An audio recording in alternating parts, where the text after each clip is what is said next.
Hello everyone, আসসালামু আলাইকুম। আমি সঞ্জিদা বলছি চিটাগং থেকে। কেমন আছেন আপনারা সবাই? আশা করছি ভালো আছেন। আল্লাহর অশেষ রহমতে আপনাদের সবাই দোয়া আলহামদুলিল্লাহ, আমিও ভালো আছি। চলে আসলাম আপনাদের জন্য নতুন একটা ব্লগ ভিডিও নিয়ে। আশা করি আজকের ভিডিওটাও আপনাদের ভালো লাগবে। সকাল থেকেই ভিডিওটা শুরু করছি, আর স্কুলে এসে এভাবে আসলে জ্যামে পড়ে গিয়েছি। মানে কি বলবো, এতটা বিরক্ত লেগেছে আমার। আমরা সব গার্ডিয়ানরাই অনেক আসলে হ্যাসেল গিয়েছে আর কি। আমাদের বাচ্চাদের অবস্থা তো দেখতেই পাচ্ছেন। তো বাচ্চার বাবার জন্য আসলে ভিডিও করেছিলাম, তো ভাবলাম একটু আপনাদের সাথে শেয়ার করি। যাই হোক, এখন ছেলেকে দিয়ে আসলাম, মানে অনেকটা লেটই হলো আসলে।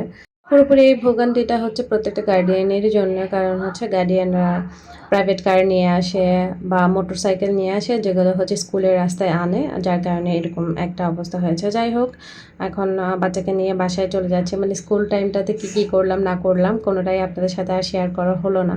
যাই হোক, বাসায় এসে খেয়ে দিয়ে কিছুক্ষণ রেস্ট করার পর মানে শুয়েছিলাম মাত্র, তখনই আপনাদের ভাইয়ার ফোন আসলো যে আমার মামা শ্বশুরের আজকে ফ্লাইটের টিকিট পড়ে গিয়েছে, তো উনি আজকে চলে যাবেন সন্ধ্যা 7টায়। তো আসলে কিসের উপর যে তাড়াহুড়ো করে রেডি হয়েছে বা এখানে যাচ্ছি আসলে আমি নিজেও জানি না। শরীরে একদমই এনার্জি পাচ্ছিলাম না ওই টাইমটাতে। আমার আসলে অনেক বেশি খারাপ লাগছিল, বুঝতেই তো পারছেন সারাদিনের টায়ার্ডনেস, মাত্র বিছানায় শুয়েছিলাম। তারপরেও আমি সব কিছু গুছাতে গুছাতে ছেলেটাকে কিছুক্ষণ ঘুম পাড়িয়েছি, না হয় ছেলেটা উইক হয়ে যেত। এমনিতেই গত 2-1 সপ্তাহ ধরে মানে ওর বারবারই হচ্ছে অসুস্থ হচ্ছে, মানে কিছুদিন কাশি কিছুদিন জ্বর এভাবেই। তো আমার বাচ্চাকে দেখে কেউ মাশাল্লাহ বলতে ভুলবেন না। আসলে আমার বাচ্চাটা খুব বেশি নজর লাগছে, কেন এমন হচ্ছে আসলে আমি বুঝতে পারছি না। কিন্তু এখন হচ্ছে আমরা কর্ণফুলী ব্রিজ পার হচ্ছি। আসলে এই সময়টা খুব বেশি ভালো লাগছিল, একদম ঠান্ডা ঠান্ডা ওয়েদার ছিল, খুব ঠান্ডা একটা হাওয়া দিচ্ছিল আর কি, ভালোই লাগছিল। আবার একদিকে মনও খারাপ হচ্ছিল, আমার মামা শ্বশুর চলে যাচ্ছেন। প্রায় 5 থেকে 6 মাস ছিলেন মামা এখানে। তো আসলে সব কিছু মিলিয়ে আর কি বিদায় বেলাটা অনেকই কষ্টের, সেটা সবার ক্ষেত্রে। এই তো ব্রিজ পেরিয়ে আমরা একটা হচ্ছে মিষ্টির দোকানে আসলাম। তো এখান থেকে হচ্ছে কিছু মিষ্টি নেব ভেবেছিলাম, তো তারপরে হচ্ছে মামা নাকি দই পছন্দ করে, আম্মু বলল, তো মামার জন্য আম্মু দই নিল। আর সাথে আমার ছেলে তো আছে, তার পছন্দের চকলেট চিপস যা যা যা লাগে, বিশেষ করে হচ্ছে একটা লাবুবু যে টয়টা বেরিয়েছে আর কি, ওইটারই একটা চকলেট বেরিয়েছে, মাশমেলো আসলে ওইটা। তো সে আসলে চকলেটই বলছে। যাই হোক, এটা লাবুবু, তো ওর জন্য একটা নিয়ে নিলাম। আর হচ্ছে একটা কিন্ডার জয়ও সে নিয়েছে। লাবুবুটা সে সঙ্গে সঙ্গেই খেয়ে ফেলেছে। মানে সে লাবুবু বললে যে এত পাগল হয়ে যায়, এখন কি বলবো। কতদিন তো টয়টার জন্য আমাকে পাগল বানিয়ে ফেলেছে। টয়টা নিলাম, এরপর হচ্ছে এটার জন্য। যাই হোক, আবার আমরা হচ্ছে কিছু ফ্রুটস নেওয়ার জন্য দাঁড়িয়েছিলাম। যেহেতু এখন আমের সিজন, আমি নিচ্ছে, অন্য কোনো ফ্রুটস আর নেওয়া হচ্ছে না। তো যাই হোক, এখন আমরা চলে আসলাম আমার নানা শ্বশুর বাড়িতে। এই যে সবাই মোটামুটি কম বেশি একত্রিত হয়েছে। এই সময়টা আসলে কারেন্ট চলে গিয়েছিল, যার কারণে অন্ধকার অন্ধকার আসছিল ভিডিওটা।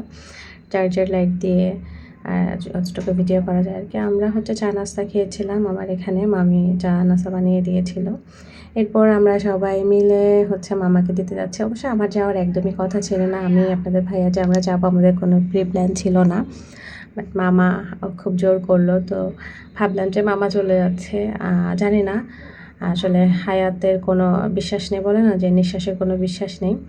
আল্লাহ পাক কাকে কখন নিয়ে যায় বা কার কখন ডাক চলে আসে কেউ বলতে পারে না, হয় আমি না হয় অন্য কেউ। তো সবার একসাথে দেখা হবে কিনা জানি না। তো ভাবলাম যে না থাক, শেষবারের মতো আমি আর দেখি কিনা আমি জানি না, শেষবারের মতো মামাকে বিদায় দিয়ে আসলাম।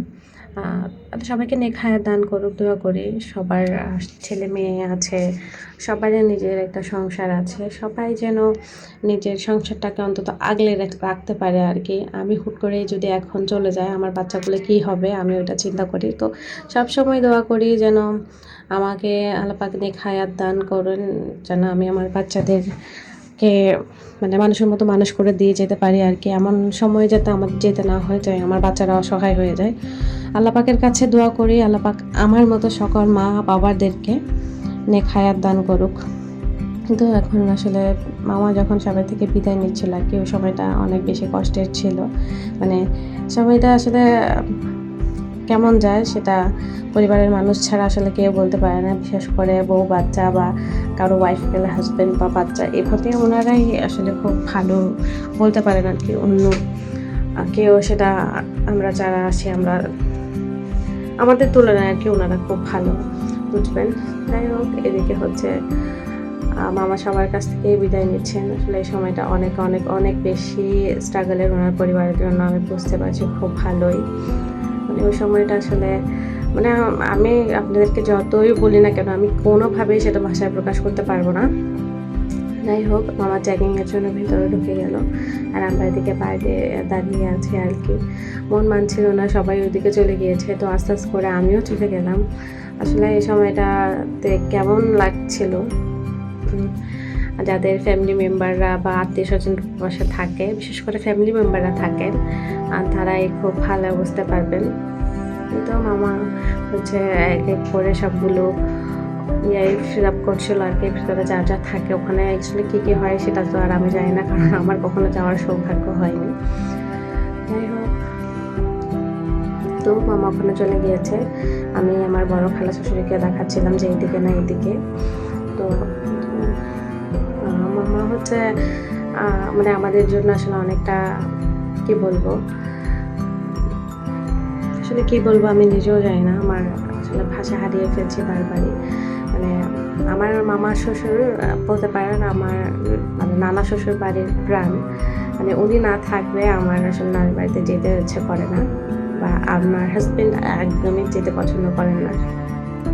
যেহেতু আমার নানি শাশুড়ি মারা গিয়েছেন অনেক বছর আগে, এরপর থেকে আসলে বড় মামাই হচ্ছে পুরোটাকে আগলে রেখেছেন। অবশ্য আমার নানা শ্বশুর আছেন, তিনি এখনও ইনকাম করেন বা তিনি সবাইকে দেখেন, কিন্তু তারপরে হয় না যে একদম উনি তো পুরুষ মানুষ, মানে সবসময় বাহিরে থাকেন, কাজে যাবে থাকেন, সেই হিসেবে উনি মানে তেমন একটা হয় না যে ছেলে মেয়েরা যেভাবে দেখে, যেমন আমার হাজব্যান্ড জানবে না যে আমি আমার পরিবারকে কীভাবে আগলে রাখি, আমার বাচ্চারা দেখেছে, হয়তো আমার বাচ্চারা জানবে। সেভাবেই আমার নানি শাশুড়ি কীভাবে ওনার পরিবারকে আগলে রেখেছেন সেটা আমার নানা শ্বশুরের তুলনায় হয়তো ওনার বাচ্চারা বেশি দেখেছে। তো তাই আমার মামা শ্বশুর একটু অন্যরকম আসলে মায়া কাজ করে আর কি ওনার সবার প্রতি, বা আমাদেরও ওনার প্রতি অন্যরকম একটা মায়া কাজ করে। তো মামা এদিকে আসলে এই প্লেনটাতেও উঠবেন আর কি। তো প্লেনটা একটু ডিলে, তো যার কারণে হচ্ছে 20 মিনিট ডিলে আর কি। তো আমরা ভেবেছি যে মামা প্লেনে উঠলেই আমরা মানে আসবো। বকবক করতে করতে বলাই হলো না যে মামা কোন দেশে যাচ্ছে। মামা যাচ্ছে মালয়েশিয়ায়, মামা আগে ওখানেই থাকতেন। তো প্রবাসীরা আসলে মানে হয় না যে ওদের কষ্টটা ওরা আসলে কাউকে বোঝাতে পারে না। মামাকে দেখে সেটা বোঝা যাচ্ছিল। আসলে পুরুষরা সহজে কান্না করে না, কিন্তু ওনাদের মুখ দেখলেই বোঝা যায় যে ওনারা কত কষ্ট করেন বা কত কষ্ট পাচ্ছেন। যাই হোক, এখানে আসলে সব থেকে বেশি আমার মামি শাশুড়ি আর আমার মামতো বোনেরই কষ্ট হচ্ছে।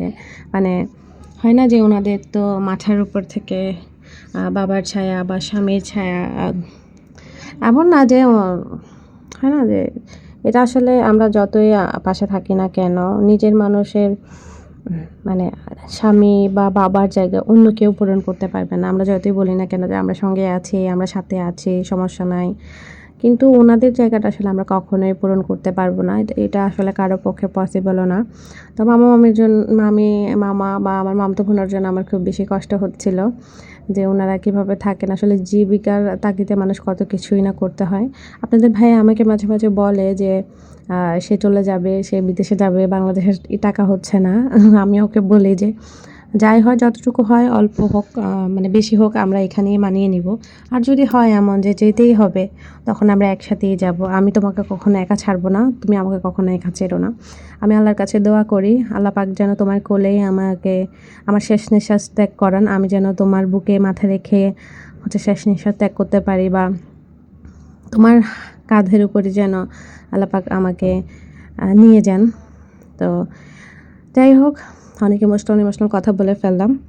এখন মামা চলে গিয়েছে আর কি। তো আমরা বাসার উদ্দেশ্যে রওনা দিলাম। আর এদিকে আমার বাচ্চা তো সফট ড্রিঙ্ক খাওয়া নিষেধ, কিন্তু তারপরে ওই যে ওর বোন খাচ্ছে, তো বোনও ভাইয়ের জন্য এনেছে। মানে আমার ভাসুরের মেয়েটা আমার ছেলের 1 মাসের বড়, 1 মাস কি 40 দিনের বড় আর কি। তো আর পিঠাপিঠি তো তনুজন একসাথে হয়েছে, অনেক দুষ্টুমি করেছে। তো ও খাবে আর আমার ছেলে খাবে না, তা তো হয় না। আর আমি চাচ্ছিলাম না এই সময়টা আসলে ওকে কান্নাকাটি করাতে, এই সময়টা আসলে সবারই মুড অফ ছিল। যাই হোক, আমরা এখন আমাদের ওদিক দিয়ে যাচ্ছিলাম, তো আমরা আমাদের বাড়ির পাশেই নেমে গেলাম। ওখান থেকে একটা রিক্সা নিয়ে আমরা এখন বাসায় চলে যাচ্ছি, আর আপনাদের ভাইয়া চলে যাবে দোকানে। যাই হোক, দেখতে দেখতে ভিডিওর শেষ পর্যায়ে চলে এলাম। আমার ভিডিওটা কেমন লাগলো অবশ্যই লাইক কমেন্ট করে জানাতে ভুলবেন না। আপনাদের একটা লাইক, একটা কমেন্ট আমাকে নতুন আরেকটা ভিডিও বানাতে অনুপ্রাণিত করে। আজকের মতো এখান থেকেই বিদায় নিচ্ছি। দেখা হবে নেক্সট কোনো ভিডিওতে। সবাই ভালো থাকবেন, সুস্থ থাকবেন। আল্লাহ হাফেজ। আসসালামু আলাইকুম।